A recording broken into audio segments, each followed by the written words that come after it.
Estamos iniciando mais um programa da série Diálogos sobre a Vida.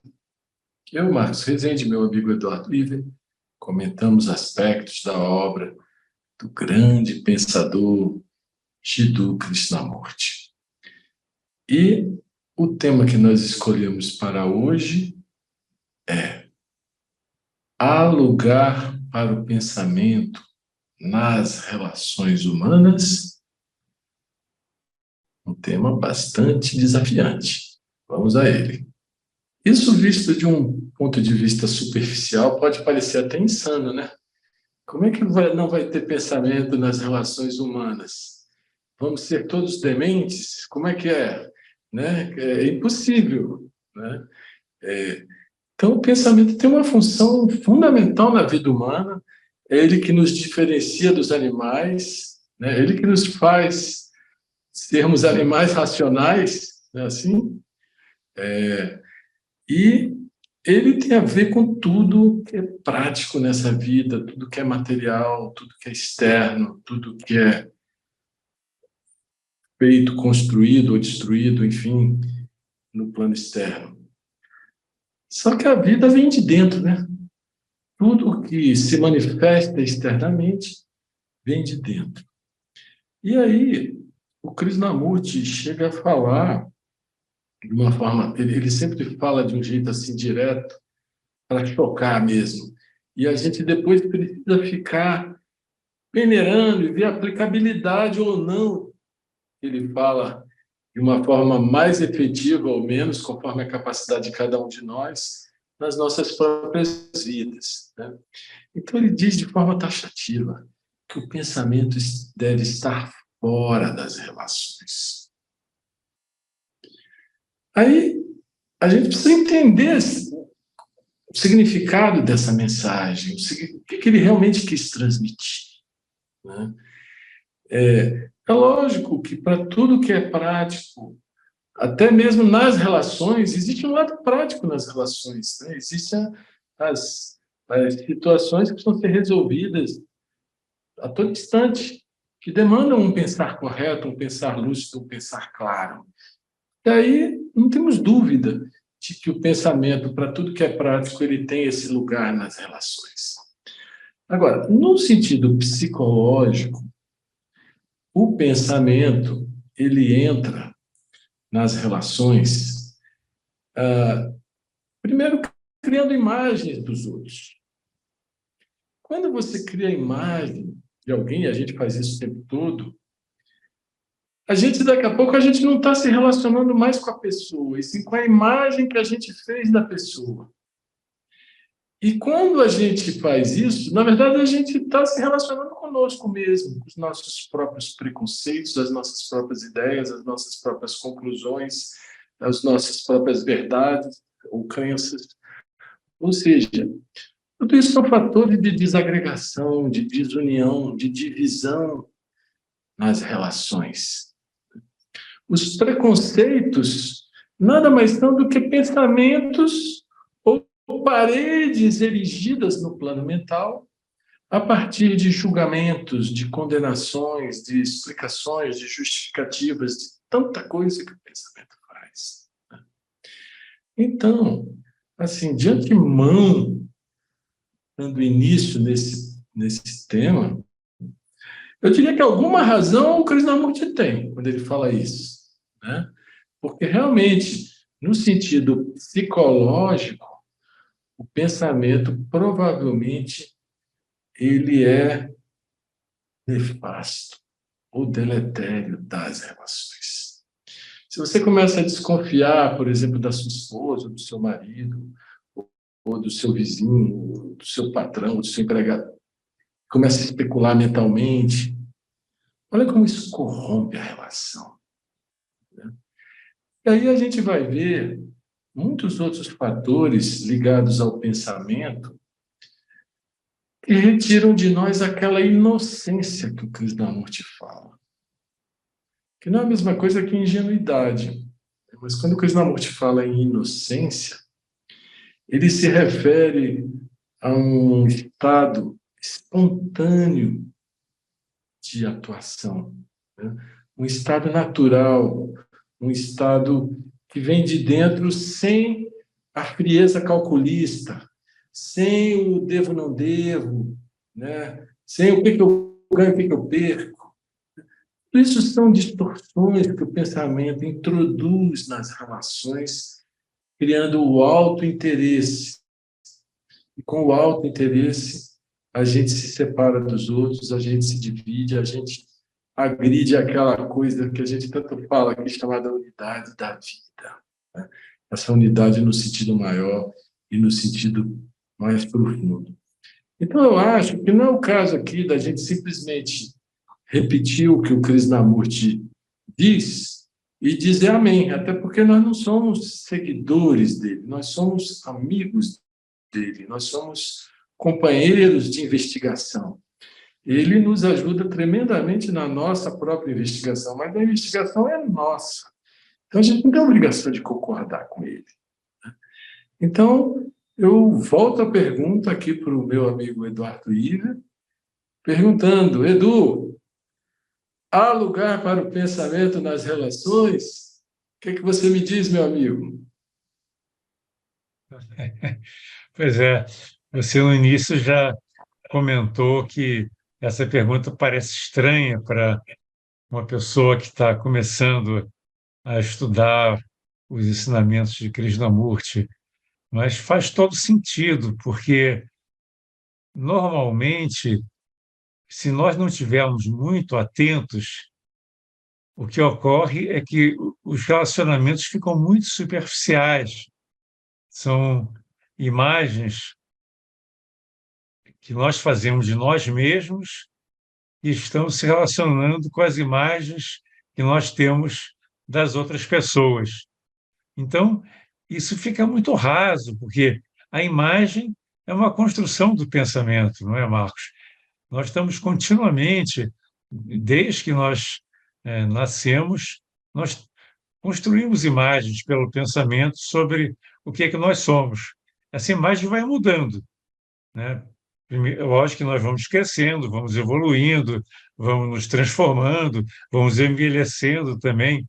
Então, nós nos olhamos no espelho e nós vemos que alguma mudança houve na nossa aparência, mas há aquela ideia de que existe um eu que está por trás dessa mudança que é permanente, não é? Isso é algo assim sutil que nem todas as pessoas percebem.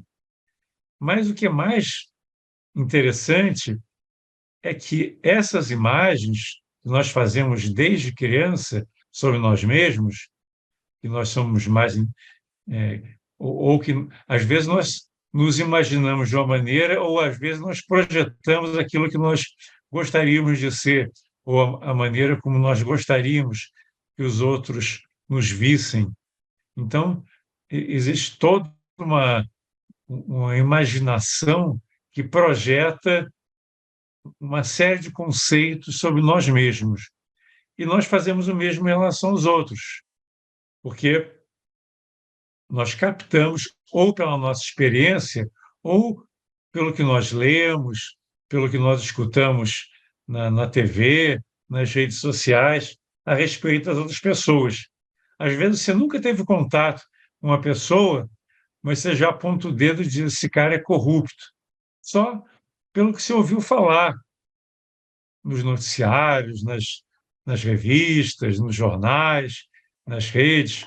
Então, essa imagem que nós fazemos dos outros é uma coisa totalmente ilusória. E quando existe um relacionamento que é totalmente baseado em imagens, esse relacionamento não pode ser um relacionamento profundo, é um relacionamento superficial e que gera conflito. Se a outra pessoa fala alguma coisa que conflita com a imagem que eu tenho de mim mesmo, ou com a imagem que eu gostaria do que eu fosse, se alguém chega para mim e fala: pô, você é desleixado, ou você é preconceituoso, isso incomoda, não é mesmo? Isso gera uma reação dentro de nós. que nós queremos manter uma imagem de acordo com aquilo que a sociedade aprova, com aquilo que nós achamos interessante ter para um convívio social, e isso acaba gerando uma reação. A mesma coisa ocorre se alguém elogia você. Não, você é formidável, você é um ótimo conferencista, você é um cara inteligente, você pega no ar as coisas, aí o ego, né, fica todo lubrificado, cresce. Mas tudo isso aí é artificial, é, é aquele eu que está, né, sendo colocado ou no pedestal ou para baixo. Mas tudo é ilusão, tudo é imagem. E nós temos que estar conscientes que nós fazemos isso continuamente em relação a nós e em relação a outros.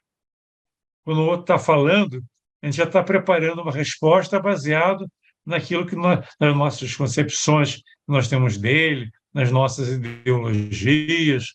Então, é um relacionamento muito raso, onde não há espaço para o afeto, para o amor, né? Para a compaixão.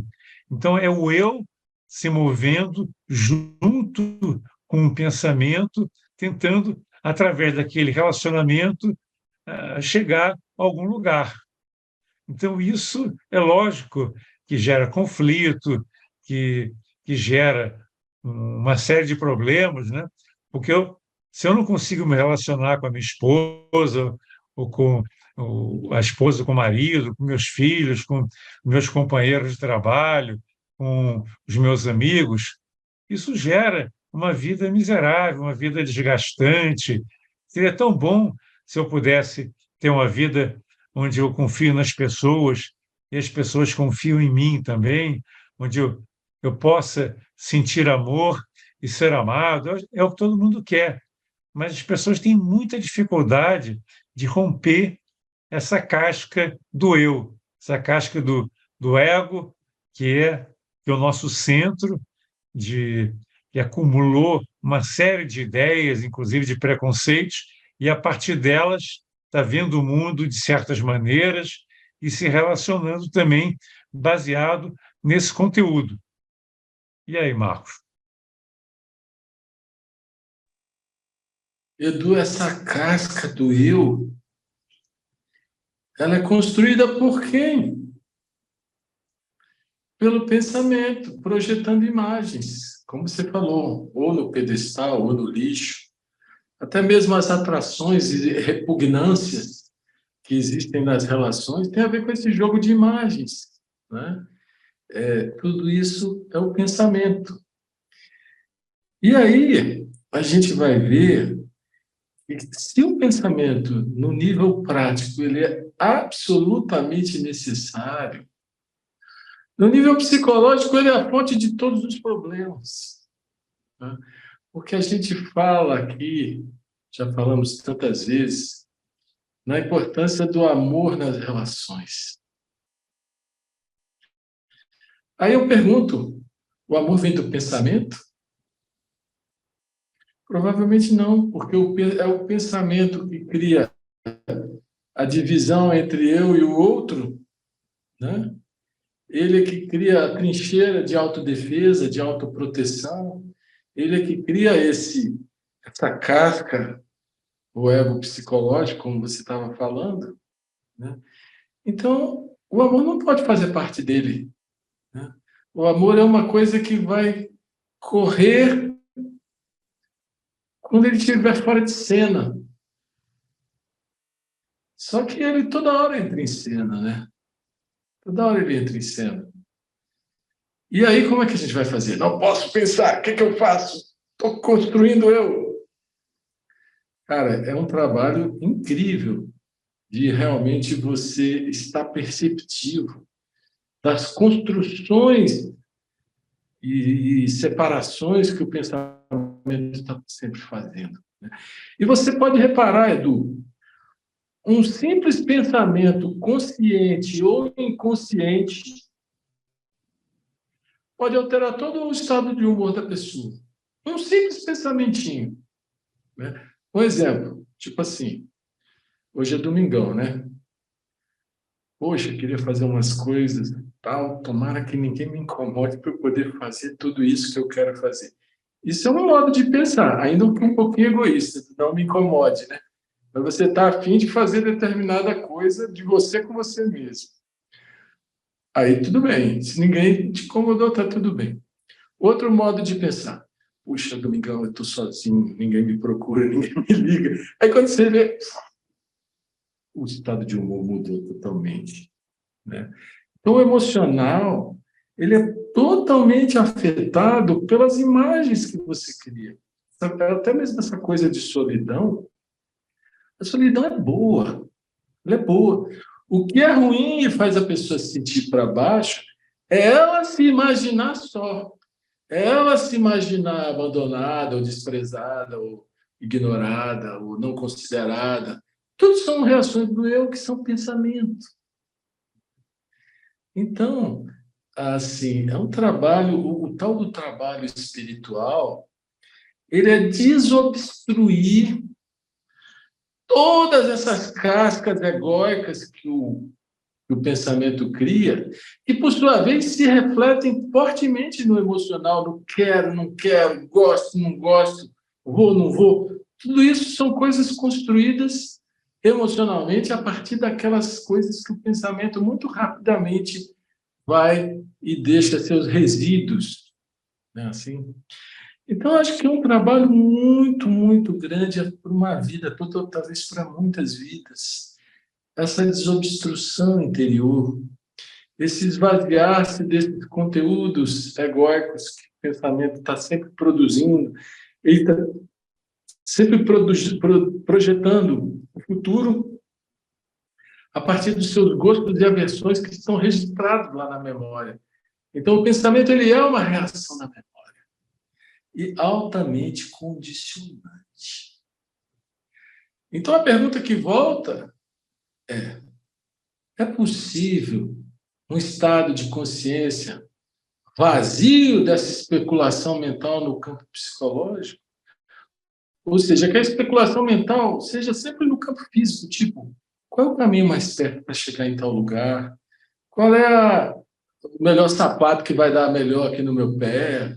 Ou qual é, sabe, essas coisas simples, banais da vida prática. O pensamento tem uma função absoluta, primordial. Mas a questão espiritual, a questão da transformação espiritual,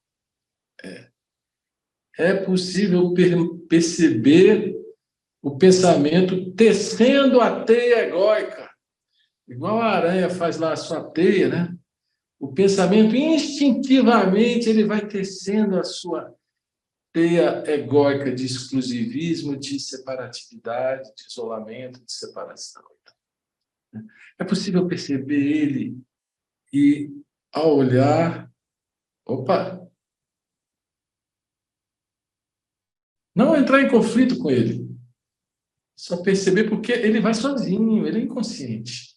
Perceber, opa, existe uma vida que observa, que é livre dele. Então, isso é uma libertação espiritual dos nossos condicionamentos, mas isso requer um estado de atenção, de sensibilidade com tudo o que está acontecendo aqui agora, dentro de nós, sob a forma de reações, de compulsões, de travamentos, etc, etc. Então, eu acho que realmente o Krishnamurti tem razão. No campo psicológico, ele deveria estar fora das relações. Agora, deveria é uma ideia, né? E uma ideia não serve para muita coisa. Então, o que interessa aqui agora? É possível estarmos conscientes dos processos que o pensamento cria de isolamento, de separação, de segregação, que agridem a unidade fundamental da vida, e por percebê-los, tirar deles sua força instintiva, sua força inconsciente, para que possa haver uma desobstrução interior e para que as energias espirituais, que são mais sutis do que o próprio pensamento, possa ouvir a nossa vida, desobstruindo tudo? E aí, Eduardo? Essa é uma pergunta fundamental, né? Porque é interessante, né? O pensamento que criou tantas coisas fantásticas, tantos avanços na medicina, cura para doenças que até pouco tempo eram incuráveis, criou toda uma condição na nossa sociedade e possibilitou uma vida mais confortável, não é? Toda a, a modernidade das nossas cidades, os avanços científicos, os computadores, né? Todo esse aparato tecnológico, né? Fantástico que já levou o homem até o espaço. Como é que esse pensamento que realizou, inclusive obras de arte magníficas, né? Como é que ele é capaz também de criar guerras, de criar destruição, de propiciar o ódio, a matança de inocentes? Tudo isso aí é obra do pensamento, né? Nós vamos a um pequeno intervalo, mas já voltamos. Fiquem com a gente.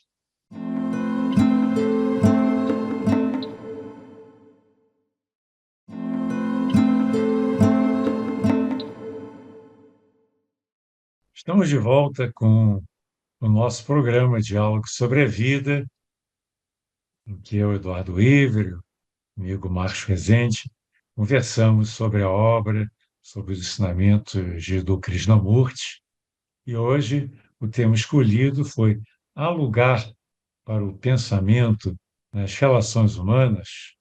Então nós vemos que o pensamento ele é capaz de fazer coisas muito necessárias, interessantes, mas ele é capaz de fazer coisas terríveis também quando ele é levado por sentimentos negativos, mas sempre que ele interfere no nosso relacionamento, o resultado não é bom, porque nós deixamos de nos relacionar com a pessoa como ela é e deixamos de nos abrir também, oferecendo a nossa verdadeira face.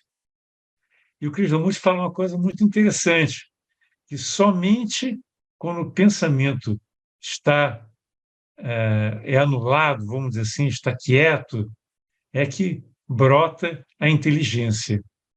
E que é possível um relacionamento não baseado em imagens, não baseado no passado, nas experiências que nós já tivemos, no que nós ouvimos falar, de todo esse conteúdo mental que é totalmente manipulável, né? Mas um relacionamento baseado na inteligência. E quando ele fala inteligência, ele coloca a inteligência não como um atributo do raciocínio. Inteligência não é saber raciocinar melhor, saber pensar melhor. A inteligência ela se coloca num patamar mais elevado que está além do pensamento e que só se manifesta quando o pensamento está totalmente quieto. É o que Patanjali também fala nos Yoga Sutras, né? Que é aí que nós entramos num estado em que a nossa verdadeira natureza pode aflorar. Então, você veja que interessante, a ausência de pensamento não é inação, não é inatividade, não é apatia, é justamente você se abrir para uma dimensão do seu ser em que a sua ação vai ser muito mais plena. E Cristianismo fala também uma coisa que eu acho muito bonita, né? Quando o pensamento está quieto e você se relaciona baseado na inteligência, o que surge? Surge o amor, a compaixão, o afeto, né? Que são os sentimentos mais nobres que o ser humano pode expressar. Por quê? Porque não existe nenhuma força tentando se colocar entre eu, né, eu no sentido desse ser que está se relacionando com a natureza, com a outra pessoa, com, enfim, com todo o universo. Se, através da inteligência, eu me vejo profundamente conectado, porque esse é o efeito da inteligência, né? É remover aquele sentimento totalmente equivocado da separatividade, que o Marcos estava comentando ainda há pouco. Quando a inteligência entra em ação e o pensamento se aquieta, você consegue ver o universo através de outros olhos, através de uma outra dimensão de ser. E quando não existe separatividade, quando você e o outro fazem parte da mesma vida universal, como é que pode ter algum tipo de aversão, algum tipo de ódio, de mal compreensão, de desamor? Que se você e o outro são parte do mesmo todo, e essa aparente separatividade é uma ilusão, então a sua natureza mais profunda se conecta com a natureza mais profunda da pessoa com quem você está se relacionando. Esse é o princípio daquela saudação indiana, Namastê. O Deus em mim saúda o Deus que está em você. Ou seja, a minha divindade entra em contato com a divindade do meu companheiro de jornada, do meu companheiro de estudo, do meu companheiro nessa vida. E juntos nós vamos caminhar, vamos estudar, vamos amar, vamos servir a humanidade e vamos dar o que é de melhor em nós para o mundo. Eu diria assim que até num casal, não é, Marcos? Quando existe um relacionamento de fato de amorosidade, o casal passa a atuar em conjunto para o benefício da humanidade, se complementando e fazendo com que essa energia divina flua entre os dois polos, masculino e feminina, encontrando ali um perfeito canal para uma expressão e para um trabalho no mundo. Porque, como nós estudamos, né, na doutrina secreta e nos livros teosóficos, entre o campo das ideias, né, o campo da ideação cósmica e a realidade do mundo, existe o ser humano, que é o agente dessa manifestação, além de outras hierarquias. Mas o ser humano tem essa função de ser um agente do divino aqui na Terra. E quando nós percebemos isso, e através, né, dos nossos relacionamentos, nós trabalhamos juntos para conseguir levar ao mundo algo de positivo, algo transformador, isso é de uma potência, né, de uma força fantástica. É isso aí, meu irmão. Tema bem complexo. E a gente só vai aprender alguma coisa sobre isso quando a gente permite que o amor esteja presente na nossa vida, né? O amor muito diferente do comum que as pessoas acham. Porque o amor convencional do mundo é o desejo, né? Desejos recíprocos. Enquanto há desejos recíprocos, eles se amam. Na hora que o desejo se esvai, já não há mais amor e as pessoas viram até inimigas, né? Então, o amor, ele pode perpassar todas as relações. Às vezes é até mais fácil nas relações de amizade, por incrível que pareça, porque não existe possessividade, não existe sentimento de exclusividade. Não, às vezes, na amizade, o nível de doação, de entrega, de unidade mesmo, é muito forte, muito grande, porque é nas relações que a gente experiencia a unidade da vida, né? É através delas que a gente pode sair desse centro de egoísmo e comungar com os outros, com o todo, com a humanidade, com o universo, seja lá o que for, né? Sair desse centro de egoísmo que é o eu de cada um de nós. Então, o amor é o que transborda isso tudo, né? Mas, infelizmente, ele é totalmente confundido com desejo, com atração, com sexo. Ainda que a energia sexual seja uma energia primordial, e quando ela é vivenciada nesse sentido puro espiritual, ela também é a experiência da unidade da vida, né? Ainda assim, a humanidade vive ela de forma muito distorcida, né? Gerando escravidão, gerando dependência, gerando exploração, inclusive, gerando todo tipo de desvios de comportamento.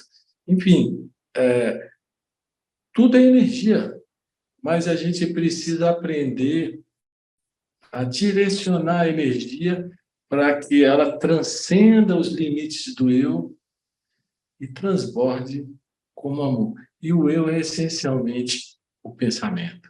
A gente precisa do pensamento para falar, para usar as palavras, a gente precisa do pensamento para tudo. Mas as nossas atitudes é que fazem diferença na vida. Não são as nossas palavras, são as nossas atitudes. Aqui entendendo-se que ação e inação estão uma dentro da outra. Porque, às vezes, a ação é não fazer nada, a ação correta. E, às vezes, a inação é estar compulsivamente fazendo isso ou aquilo, né? Então, descobrir a ação correta em cada situação da vida, né? Em cada desafio, em cada dificuldade, em cada oposição, né? Permitir que as nossas ações venham da dimensão que não é do pensamento, mas dessa dimensão que é intuitiva, que é percepção direta, que é sensibilidade, né? Quando isso acontece, o amor realmente transborda e ele começa a preencher os recantos da nossa vida, seja através da amizade, da relação de pai e filho, de vizinhos, de colegas de trabalho, até de marido e mulher também, onde tem algumas complicações adicionais, né? Mas é aí que a gente tem que fazer o trabalho de dissolver, de transcender esse tal eu, que é a fonte, que é a heresia da separatividade, né? Então, assim, não adianta a gente ficar criticando o pensamento.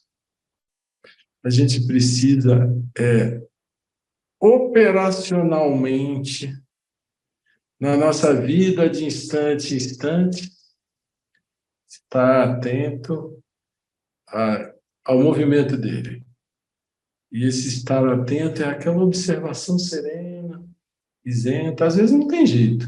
Às vezes ele nos leva para o buraco emocional. Aí você olha assim, ixi, estou no buraco, estou no buraco.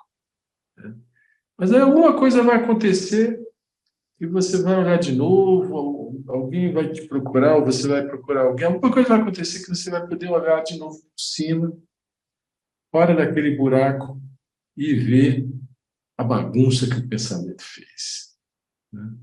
Então, eu acho isso muito prático, muito palpável e até muito sábio, quando o Krishnamurti fala que ele deve estar fora das relações na medida do possível, porque o deve é o pensamento também. E aí não adianta nada. O que adianta é o nosso laboratório existencial, que é o nosso viver de instante a instante, estar atento às armadilhas emocionais, principalmente, que ele cria, as barreiras, os preconceitos, os apegos, né? Tudo isso é fonte de sofrimento para nós e para os outros. Então, definitivamente, nesse nível psicológico, espiritual, ele trabalha contra a unidade da vida. E nós só podemos trabalhar a favor da unidade da vida se nós colocarmos o pensamento no seu próprio lugar, que é uma coisa que o Krishnamurti sempre fala. O pensamento tem o seu próprio lugar. Não é para as relações, é para as coisas práticas da vida. Nas relações, quanto mais vazio, quanto mais de peito aberto você puder estar, quanto mais inocente você puder estar, quanto menos malícia você tiver, quanto menos desconfiança você tiver, mais puro você vai ser e mais sadias as relações. Quaisquer que sejam elas. Agora, quando entram esses ingredientes do pensamento especulativo, a pureza se esvai e as relações se contaminam. Né? Então, esse permitir a inocência, esse ir de peito aberto, essa coragem de se expor, ainda que seja expor as partes não tão luminosas de nós mesmos, mas ter essa abertura, essa franqueza, isso faz parte do processo de transformação mesmo. Né? E aí, Edu? Pois é, essa vigilância é muito fundamental, né, Marcos? É você não se deixar contaminar por pensamentos que venham a baixar o seu nível vibratório também, né? Se nós não estivermos muito atentos, nós somos levados, às vezes até por hábitos, né, a agir de determinadas formas, falar de, de maneiras que são desagradáveis, que podem incomodar os outros, e a participar de grupos onde existem críticas a outros grupos ou a pessoas. Então, é muito necessário essa constante vigilância no nosso dia a dia, para não deixar nenhum pensamento de crítica, de desamor, de desconfiança, enfim, pensamentos que não contribuem, não contribuam para um mundo de amor, de paz e de compaixão. Isso requer uma constante atenção e mais ainda, para nós percebermos quando nós estamos sendo egoístas, que o movimento do egoísmo é um movimento do pensamento, né? É quando nós estamos mais interessados nos nossos interesses, no nosso conforto, nas nossas ideias, do que em atender à necessidade do outro.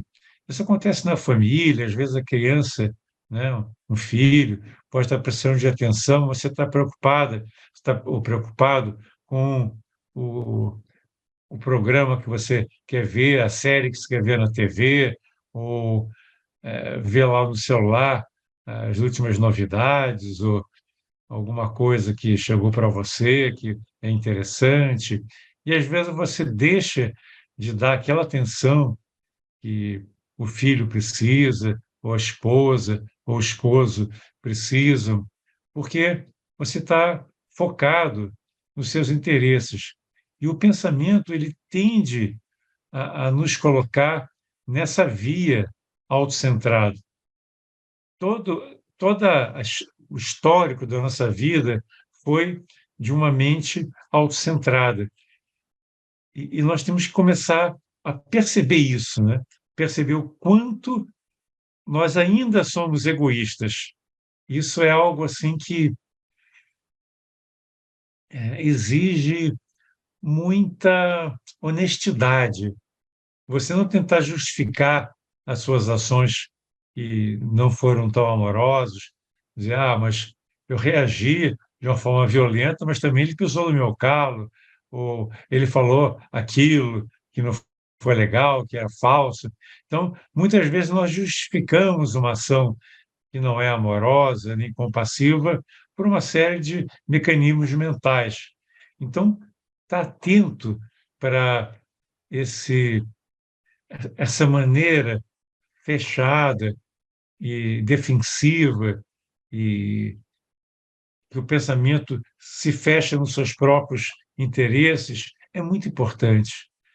Então, eu diria assim que a evolução depende muito desse olhar sincero sobre o que você está fazendo, sobre os seus sentimentos, sobre o seu egoísmo.